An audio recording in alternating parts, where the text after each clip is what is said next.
Maraing tinututulan ng mga residente ng Ilocos Sur ang dredging operation sa kanilang lugar. Naniniwala daw kasi sila na hindi lang ito simpleng dredging, kundi black sand mining. Si Toby de Guzman sa Politico Update.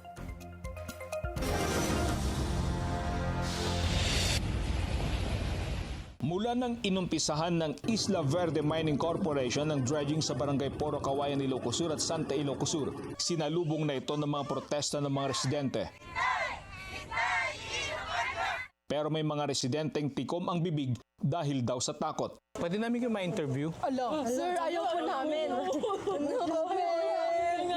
Sorry. Bakit? Hindi po. Hindi po kasi Mahal po namin ang buhay namin. Ay, ganun. mahirap na po. Maliit pa yung mga anak namin. Base sa pananaliksik ng Bilyonaryo News Channel, May 2024, nag-umpisa ang dredging sa bayan ng Kawayan at Santa Ilocos Sur. Ang pinakalayunin daw nito ay malinisan ng Abra River para maiwasan ang pagbaha sa dalawang nasabing bayan kasama ng Vigan City at Santa Maria. Ang mga nabubungkal na buhangin at iba pang mineral ay dinadala sa reclamation area sa Maynila. What people in Manila tell us who are within the neighborhood of this reclamation area in SM, uy, nandito na Ilocos Sur. They would tell us, tell me, bakit naman? Yung lupa ninyo galing sa Ilocos Sur, nandito na, dinadala na ito sa SM. So, nandito na ang Ilocos Sur.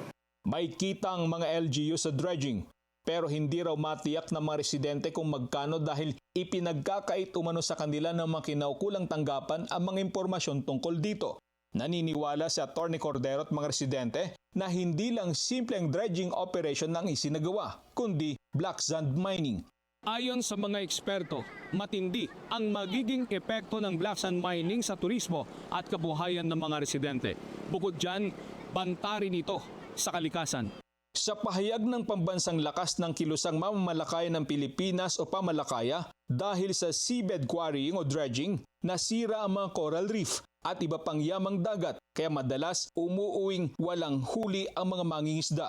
Naging talamak din daw ang coastal erosion dahil dito ang mga apektadong residente magsasampa ng kaso sa ombudsman laban sa mga opisyal ng Ilocos Sur na nagbigay ng pahintulot sa dredging operation. More inclined to file a plunder or a graft and corruption case against these local executives who have allowed dredging and black sand mining in the affected areas, which has caused damage to the income of the people in the area affected, and as well as the residences, because the environment itself, because if you go now to these places, well, once there was a seashore, there are no seashore. Kasama sa kakasuhan si dating Governor Chavit Singson dahil siya umano ang pasimuno. Patunay daw ang aktibong pakikibahagi ni Singson sa mga dialogo para kumbinsihin ang mga residente na payagan ang dredging. Sa mga naunang panayam sa mga local radio station, itinanggi ni Singson na may black sand mining. Kung totoo na may black sand mining, pagbibigay akong premyo sa inyo 1 milyon. 1 milyon ang premyo nyo. At lahat ng mga Singson na nakubo, mag-resign lahat kung may black sand mining. Nitong December 22, pinawalang bisa ang Memorandum of Agreement sa pagitan ng Isla Verde at DNR Region 1 dahil dito ay nahinto na ang dredging operation. Natuklasan kasi ng DNR na ang operasyon ng Isla Verde ay nasa labas ng aprobadong river dredging zone. Toby de Guzman, Bilyonaryo News Channel, Ilocos Sur.